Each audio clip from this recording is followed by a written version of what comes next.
Hello साथियों, मैं V L लूणा मेरे यूट्यूब चैनल स्टडी टाइम में आपका हार्दिक स्वागत करता हूं। हम यही सच है मन्नू भंडारी की जो कहानी है उसके बारे में अध्ययन कर रहे हैं। पिछली दो क्लासों के अंदर हमने इसके बारे में देखा। उससे आगे आज अब देखेंगे कि जब ये कोलकाता में है और कोलकाता में जो निशित नाम का जो लड़का है जो इसका पूर्व प्रेमी है उसके साथ में ये इंटरव्यू है, वो इंटरव्यू देने के लिए जाती है और इसका इंटरव्यू वो हो जाता है। उसके बाद में जो शाम की जो स्थिति है उसके आगे क्या होता है वो हम आज इस क्लास के अंदर देखेंगे। तो अगर आप मेरे चैनल पर पहली बार विजिट कर रहे हो तो चैनल को सब्सक्राइब कर ले, बेल आइकन कॉल पे प्रेस कर ले ताकि जब भी मैं कोई नया वीडियो अपलोड करूं तो उसका नोटिफिकेशन आपको तुरंत मिल सके। इस प्लेटफॉर्म पर हम संपूर्ण फर्स्ट ग्रेड का कोर्स कर रहे हैं जो हमारे हिंदी से संबंधित है। इस प्लेटफॉर्म पर आपको हिंदी से संबंधित जितने भी जो टॉपिक होते हैं, हिंदी व्याकरण हो गया, हिंदी साहित्य का इतिहास हो गया, काव्य शास्त्र हो गया, पाश्चात्य शास्त्र हो गया, यानी हिंदी से संबंधित जो भी मैटर है वो पूरा मैटर आपको मिलता रहेगा। तो आप फर्स्ट ग्रेड के अलावा चाहे किसी भी एग्जाम की तैयारी कर रहे हो जिसके अंदर आपके हिंदी सब्जेक्ट है तो आप मेरे चैनल से नियमित जुड़ सकते हैं। पिछली जो वीडियो है अगर वो आपने वॉच नहीं की है तो उसके लिए मैंने प्लेलिस्ट बनाई है फर्स्ट ग्रेड के नाम से, वहां पर सारी वीडियो आप कंटिन्यू उसको वॉच कर सकते हो। वीडियो प्रत्येक दिन शाम को 5:15 बजे अपलोड हो जाती है। आप कंटिन्यू मेरे चैनल से जुड़े रहे। वीडियो जो पसंद आती है तो इसको लाइक किया करें, इससे हम मोटिवेट होते हैं तो आप लाइक जरूर करें। अभी लाइक कर दीजिए आप वीडियो को, क्योंकि आगे फिर आप वीडियो को देखते रहते हो और लाइक नहीं करते, तो लाइक जरूर। बिना समय गवाए हम शुरुआत करते हैं आज की क्लास की। तो देखिए अभी वो कोलकाता में ही है, क्योंकि मैंने आपको बताया इसके अंदर 3 शहरों का जिक्र होता है, कोलकाता, कानपुर और पटना। तो पटना जो है वो दीपा नाम की लड़की है उसका गांव है, तो पटना का जिक्र इसमें कम ही होता है। सिर्फ कोलकाता और कानपुर इन दो ही शहरों के बीच में ये कहानी ज्यादा घूमती है। तो देखिए शाम को मुझे निशित अपने साथ लेक ले गया, यानी लेक यानी झील, यानी वहां पर घूमने के लिए गए। तो शाम को मुझे निश्चित अपने साथ लेक ले गया। पानी के किनारे हम घास पर बैठ गए, यानी पानी के किनारे घास लगी हुई वहां पर हम बैठ गए। अब तो तुम यहाँ आ जाओगी मेरी ओर देखकर उसने कहा, यानी निशित ने दीपा की ओर देखकर कहा। दोनों आपस में बातें करे कि अब तो आप क्यों, क्योंकि जब इसे इंटरव्यू हो रहा है, इंटरव्यू में इसका पूरा पूरा विश्वास है कि जो निशित है वो इसको सिलेक्शन करवा के ही रहेगा। यानी निशित ने कहा कि मैं पूरी कोशिश करूंगा कि तेरे को ये जॉब दिलवा दूं। तो अब ये निशित इसको पूछ रहा है कि इसके बाद में तो तुम यहाँ कोलकाता आ जाओगी। तो हाँ, यानी जवाब देती है दीपा की हाँ।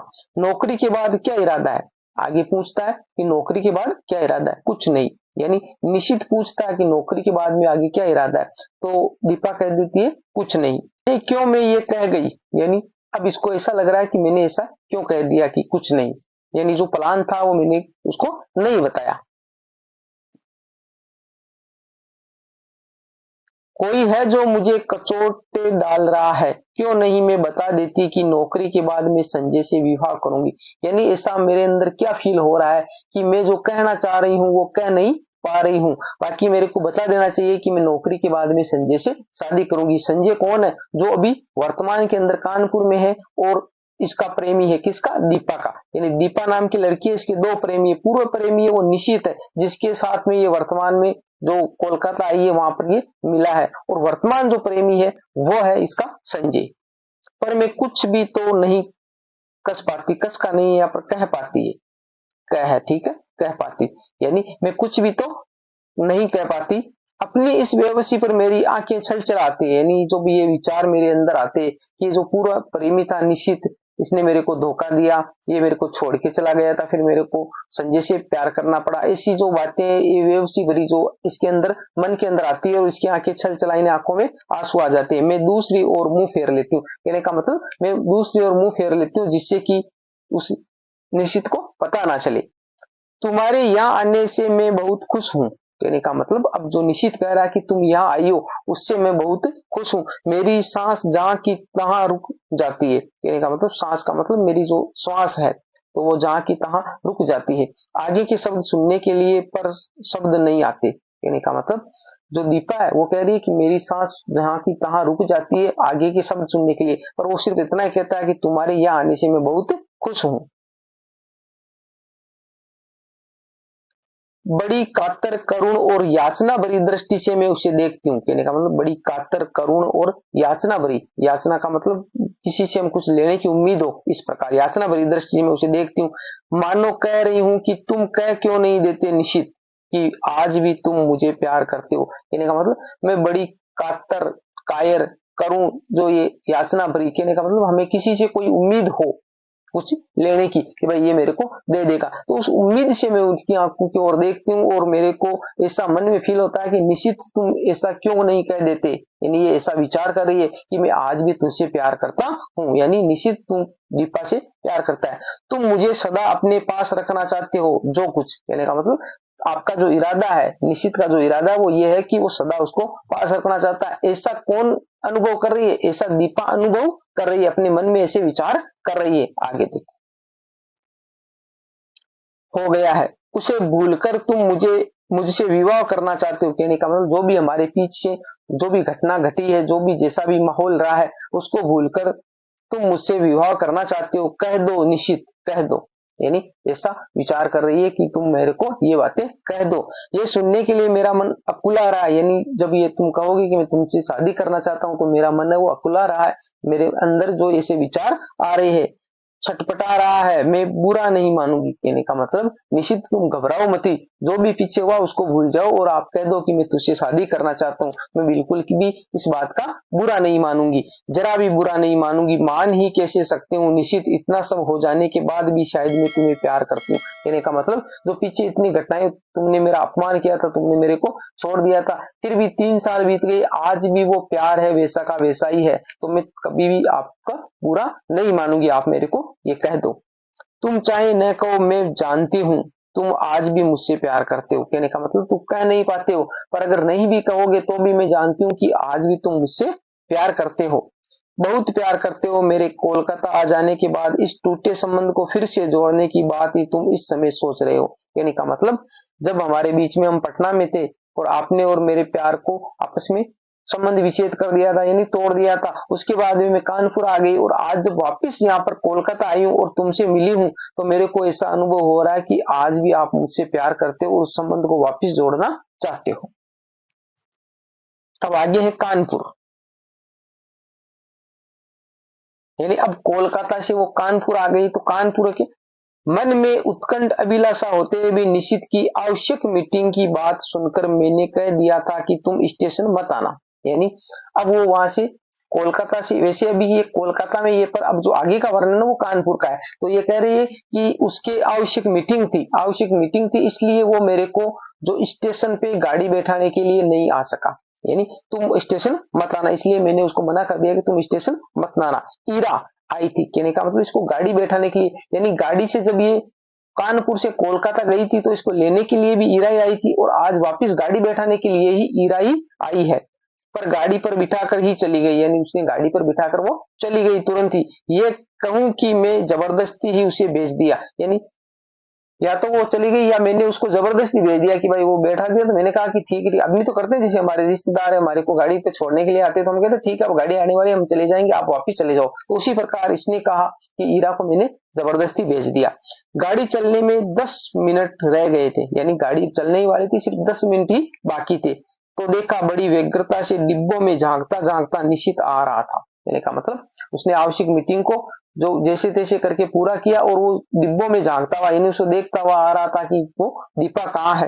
पागल, कौन कह रही है? दीपा कह रही है। उसे इतना तो समझना चाहिए कि उसकी प्रतीक्षा में मैं यहाँ बाहर ही खड़ी हूँ। कहने का मतलब दोनों आपस में प्यार करते, तो इसको भी इंतजार था कि निश्चित है वो जरूर आएगा, निश्चित जरूर आएगा, इसलिए ये गाड़ी में नहीं बैठी है, 10 मिनट बाकी है, ये बाहर खड़ी उसका इंतजार करिए कि वो जरूर आएगा।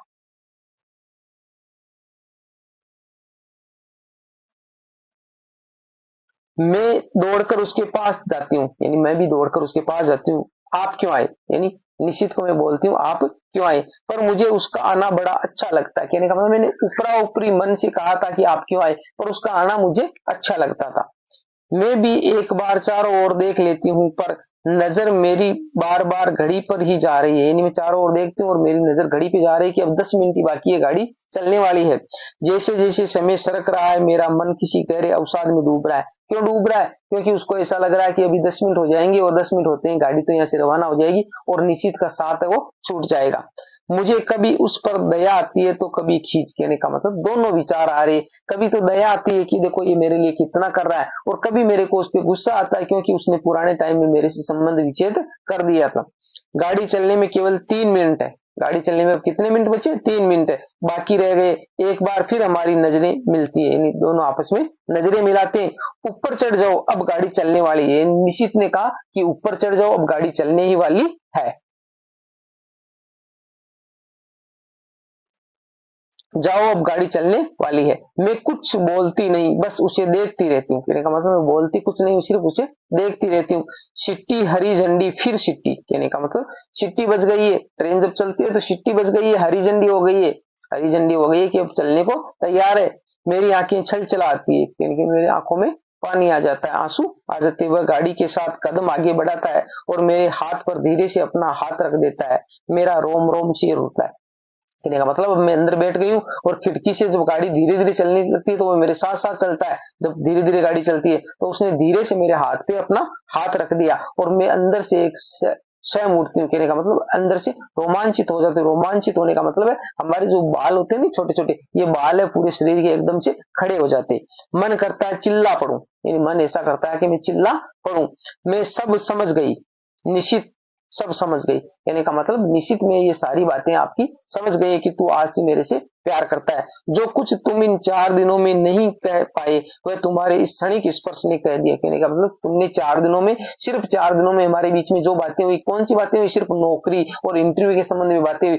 इसके अलावा आपने कुछ भी मेरे को नहीं कहा। पर जो 4 दिनों में आप जो मौन रहे, आज जो मैं जाते वक्त आपने जो मेरे हाथों को स्पर्श किया, ये छोटा सा स्पर्श है, वो मेरे को सब बता गया कि आज भी तुम मुझसे प्यार करते हो। विश्वास करो, यदि आगे देखो, तुम मेरे हो तो मैं भी तुम्हारी हूं। यानी का मतलब तुम विश्वास करो, अगर पीछे जो भी घटना घटी वो मैं भूल जाऊंगी, तुम भी भूल जाओ। अगर तुम मेरे हो तो मैं भी तुम्हारी ही हूं, केवल तुम्हारी, एकमात्र तुम्हारी, पर मैं कुछ कह नहीं पाती। कहने का मतलब ये सारे विचार सिर्फ दीपा के मन में ही आते, वो कह नहीं पाती है। आंखें बंद करते ही सबसे पहले मेरे सामने संजय का चित्र उभरता है। अब वो तो चला जाता है, गाड़ी रवाना हो जाती है और वो आंखें बंद करती है। जैसे ही आंखें बंद करती है तो उसको संजय याद आता है, जो उसका वर्तमान प्रेमी अभी कानपुर में है। कानपुर जाकर मैं उसे क्या कहूंगी, यानी कानपुर जाकर मैं उसे क्या कहूंगी, ऐसे विचार उसके मन में आ रहे हैं।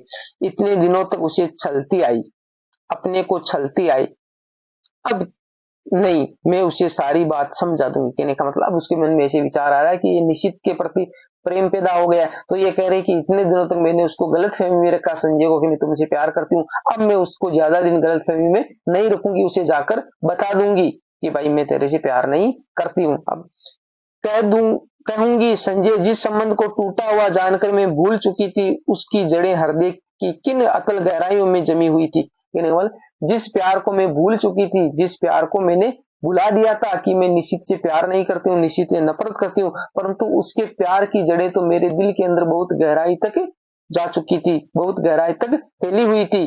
इसका एहसास कोलकाता में निश्चित से मिलकर हुआ, यानी इसका एहसास मेरे को जब मैं कोलकाता गई और कोलकाता में जब निश्चित से मिली तब मेरे को यह एहसास हुआ।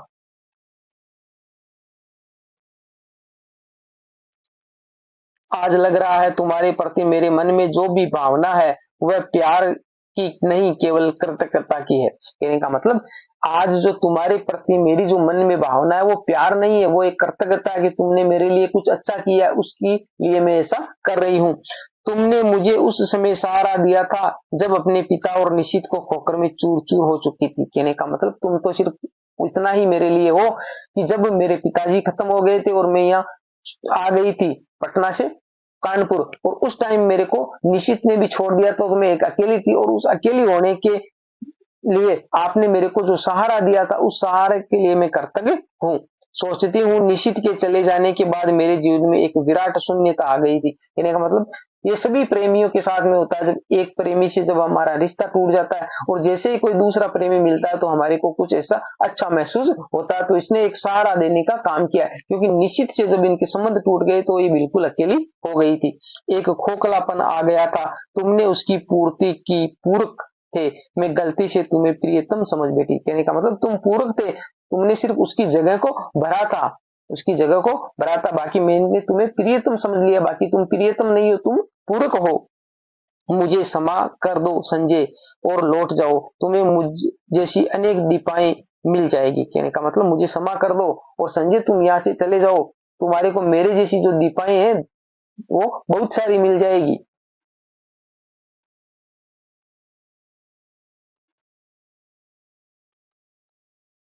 जो सचमुच ही तुम्हें प्रियतम की तरह प्यार करेगी, यानी मैं तेरे को प्रियतम की प्यार नहीं कर सकती, तुम यहाँ से चले जाओ और किसी दूसरी से प्रेम कर लो, मेरे से ज्यादा तुम्हें प्यार करेगी, तुम्हें प्रियतम समझेगी।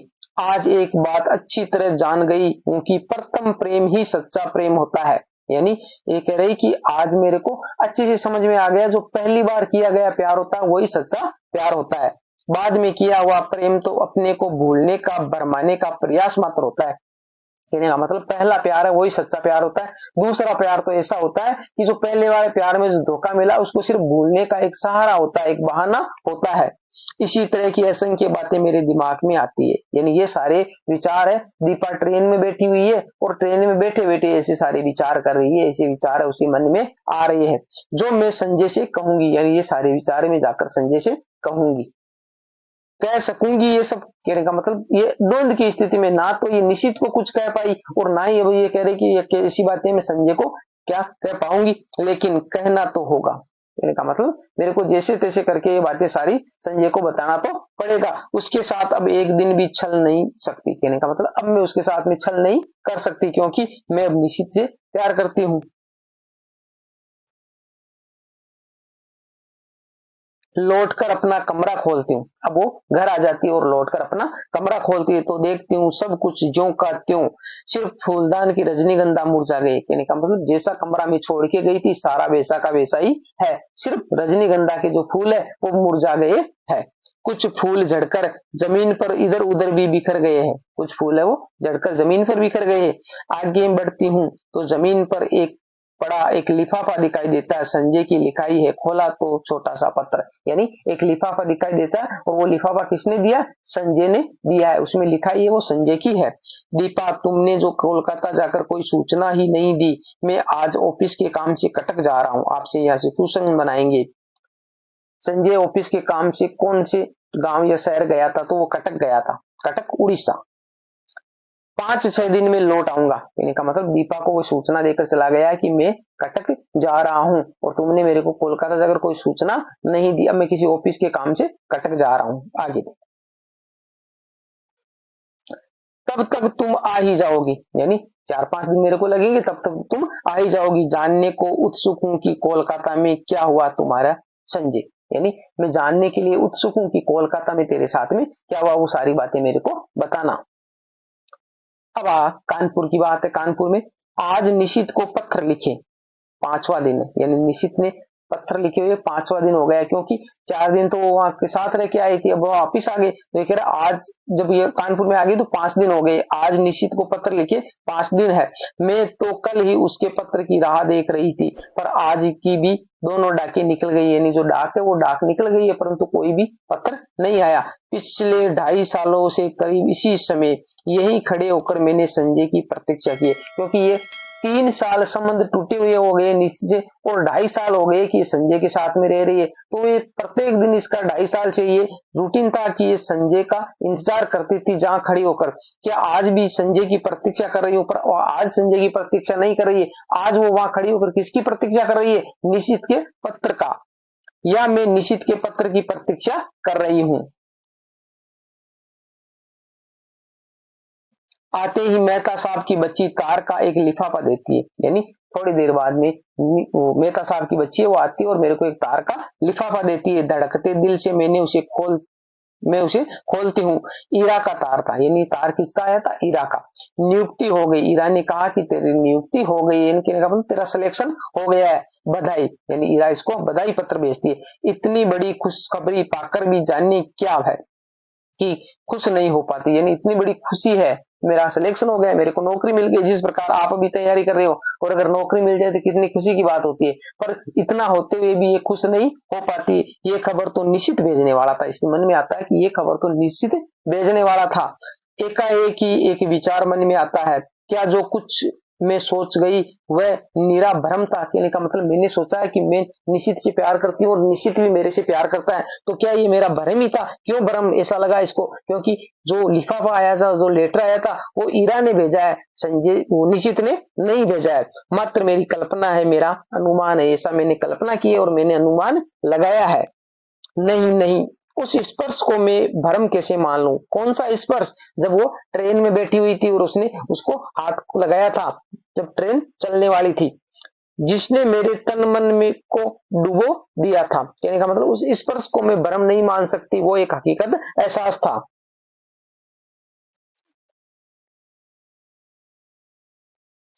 तभी सामने की घड़ी टन टन करके 9 बजाती है। तभी सामने लगी हुई घड़ी है, वो कितना बजाती है? 9 बजाती है।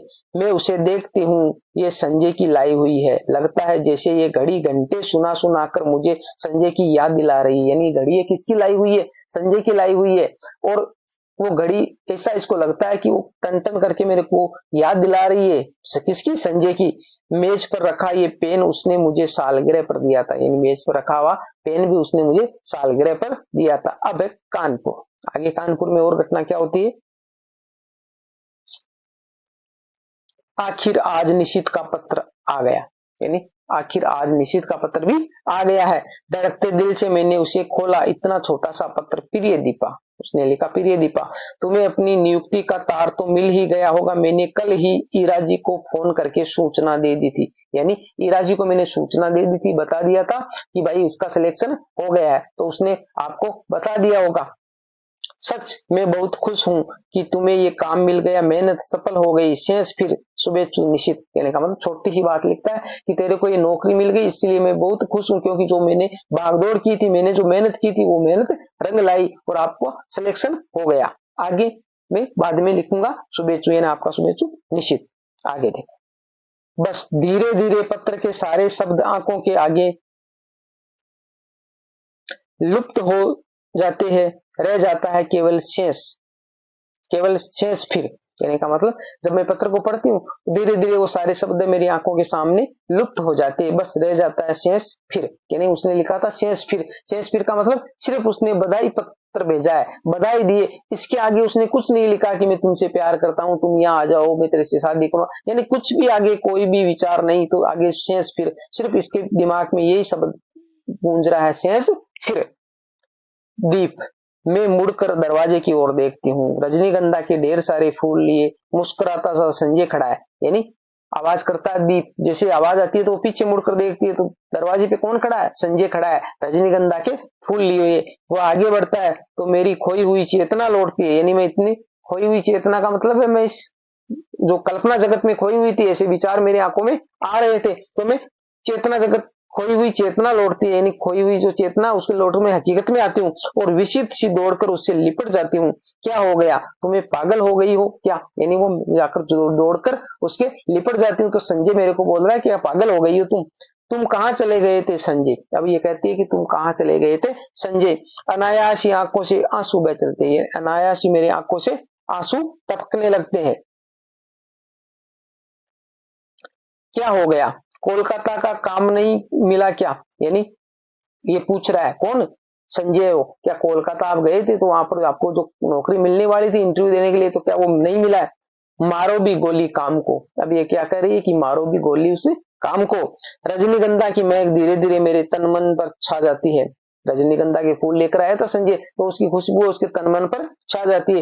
तभी मैं अपने भाल पर संजय के अधरों का स्पर्श महसूस करती हूँ। भाल का मतलब ललाट होता है, तो उसके ललाट पर संजय अधरों का मतलब होठ होता है, होठ वो चूमता है और मुझे लगता है ये स्पर्श, ये सुख, ये क्षण ही सत्य है। यानी अब इसको क्या लगता है? उस टाइम तो इसको सत्य लगता था कि जब वो कोलकाता से आ रही थी तो ट्रेन में जब बैठते वक्त संजय ने उसके हाथ को पकड़ा था, तो उसको एहसास हो रहा था कि यही सत्य है, निशित मेरे से प्यार कर रहा है। और जब ये यहाँ आ गई है और संजय को जब स्पर्श करती है, तो इसको लगता है कि संजय का प्यार है वो सत्य है, बाकी जो सारा भ्रम था, झूठ था। अब देखिए ये दोनों के प्यार में इस प्रकार उलझी हुई है कि इसको ये पता ही नहीं चलता है कि प्यार किसका सच है। संजय से मिलती है तो इसको लगता है कि संजय वाला प्यार सच है, निशित से जब मिलती है तो इसको लगता है निशित वाला प्यार है वो सत्य है। और ये पूरी कहानी इसी दोनों के बीच में घूमती रहती है। वह सब झूठ था। कौन सा? जो निशित के साथ में मिथ्या था, भ्रम था, और हम दोनों एक दूसरे के आलिंगन में बंधे रहते हैं, चुंबित प्रतिचुंबित, यानी वो मेरे को चूमता रहता है, एक के बाद एक चुंबन लेता रहता है। तो ये कहानी यहाँ आकर खत्म हो जाती है। तो ये पूरी कहानी है जो कानपुर और कोलकाता के बीच में घटित होती है, और जो संजय और निशित नाम के दो लड़के और एक दीपा नाम की लड़की है, इनके चारों ओर ये कहानी बुनी गई है। अब कहानी को हमने एक एक पॉइंट को अच्छे से देख लिया है। ये अगर क्वेश्चन जो भी बनेंगे, जो कहानी आपने पढ़ी है यहाँ से क्वेश्चन बन जाएगी। अब आपको एक एक पॉइंट को अच्छे से पढ़ना है, अच्छे से कहानी को समझना है कि कौन सी बात किसने कही है। ये ही पॉइंट देखकर अक्सर एग्जाम में क्वेश्चन बनाते हैं। अब इसके महत्वपूर्ण जो क्वेश्चन आंसर वो भी हम देख लेते हैं एक बार। महत्वपूर्ण प्रश्न में है, यही सच है कहानी कौन सी शैली में लिखी गई है? तो ये डायरी शैली में लिखी गई है, यानी तो मन्नू भंडारी उसने डायरी शैली में ये कहानी लिखी है। यही सच है कहानी डायरी शैली में। यही सच है कहानी कब प्रकाशित हुई थी? 1966 ईस्वी में प्रकाशित हुई थी। दीपा की पार्टी में नहीं जाने का ईरा ने क्या बहाना बनाया था? मुन्नू की तबीयत खराब है, यानी उसने कह दिया था कि मैं आपके साथ में नहीं चलूंगी, मुन्नू की तबीयत खराब है। कहानी के प्रारंभ में लेखिका किसकी प्रतीक्षा कर रही थी? संजय की। कहानी के प्रारंभ में लेखिका किसकी प्रतीक्षा कर रही है? संजय की। आगे थे, दीपा पिछले कितने वर्षों से संजय के साथ रह रही है? तो मैंने आपको बताया था 2.5 वर्ष से, क्योंकि 3 वर्ष तो उसके निशित से संबंध टूटे हुए हो गए, और 2.5 वर्षों से वो संजय के साथ कानपुर में रह रही है। कहाँ रह रही है? कानपुर में। कानपुर में रहकर पीएचडी की तैयारी कर रही है। संजय की प्रतीक्षा करते हुए दीपा को समय का आभास कैसे हुआ? बस्ता लेकर आते हुए नन्हे बच्चों का झुंड देखकर, यानी वो संजय की प्रतीक्षा कर रही तो उसे पता नहीं चला कितनी बज गए। फिर जैसे ही वो बस्ता लेकर बच्चे आए तो उसे लगा कि इतना टाइम हो गया, बच्चों को छुट्टी हो गई। दीपा और निशित पार्टी के लिए कहाँ जाते? Sky room. मैंने आपको बताया स्काई रूम पर ये जाते। बाकी दीपा और जो ईरा वो शाम को जाते कहाँ पे? कॉफी हाउस में। वहां पर उसको पहली दफे संजय वो निशित नाम का जो युवक है वो मिलता है। उसकी आंखें क्षमा याचना कर रही थी। इस पंक्ति में किसकी आंखों की बात की गई है? संजय की। यहाँ पर संजय की आंखों की बात की गई। रजनीगंधा फिल्म कब प्रदर्शित हुई थी? 10 सितंबर 1974 को, यानी जो यही सच है कहानी है इस पे रजनीगंधा नाम की फिल्म बनाई गई है। तो 1966 ईस्वी के अंदर तो हमारी ये कहानी प्रकाशित हुई थी, और 10 सितंबर 1974 पे इस पे कहानी पे फिल्म बनाई गई रजनीगंधा नाम से। यही सच है कहानी में डायरी लेखन किस क्रम में हुआ है? यानी डायरी लेखन किस क्रम में हुआ? जो डायरी लिखी गई तो पहले डायरी यानी कानपुर में, फिर कानपुर में, फिर कोलकाता में, और फिर कानपुर में। कहने का मतलब ये ऐसे ही चलती है, पहले कानपुर में लिखती है, फिर ये कोलकाता इंटरव्यू देने के लिए जाती है, फिर वापस कानपुर आ जाती, तो कानपुर कानपुर कोलकाता कानपुर, इस प्रकार ये कहानी चलती है। ईरा के पुत्र का क्या नाम है? मुन्नू। मैंने आपको बता दिया है पहले भी। मन्नू भंडारी का कौन सा उपन्यास धारावाहिक के रूप में धर्मयुग पत्रिका में प्रकाशित हुआ था? आपका बंटी। बहुत शानदार उपन्यास है आपका बंटी, जो धारावाहिक धर्मयुग में प्रकाशित हुआ था, आपका बंटी। मन्नू भंडारी ने अपने किस उपन्यास का नाट्य रूपांतरण किया? महाभोज। महाभोज है उसका नाट्य रूपांतरण किया, इन नाटक के रूप में उसको रूपांतरित किया गया। महाभोज नाम का जो उपन्यास है। तो ये महत्वपूर्ण जो क्वेश्चन थे जो हमारी इस कहानी से और मन्नू भंडारी से संबंधित। तो हमारे सिलेबस में 3 कहानियां थी, कफन, पुरस्कार और यही सच है। तीनों कहानियों को हमने अच्छे से देख लिया, अच्छे से इनके महत्वपूर्ण जो क्वेश्चन आंसर होते हैं वो देख लिए। उम्मीद करता हूं ये जितने भी जो क्वेश्चन अगर आपके एग्जाम में आएंगे वो सारे क्वेश्चनों को ये कहानियां तीनों है जो मैंने बताया उनमें से कवर हो जाएगी। उम्मीद करता हूँ ये क्लास आपको अच्छी लगी होगी। अच्छी लगी है तो इसको लाइक करें, अपने दोस्तों के साथ में भी शेयर करें, अपने को जो फायदा मिले अपने दोस्तों को भी मिल सके, यानी कर भला तो हो भला। अभी तक आपने चैनल को सब्सक्राइब नहीं किया तो सब्सक्राइब जरूर कर ले। मिलते हैं अगली वीडियो में, तब तक के लिए जय भीम जय भारत।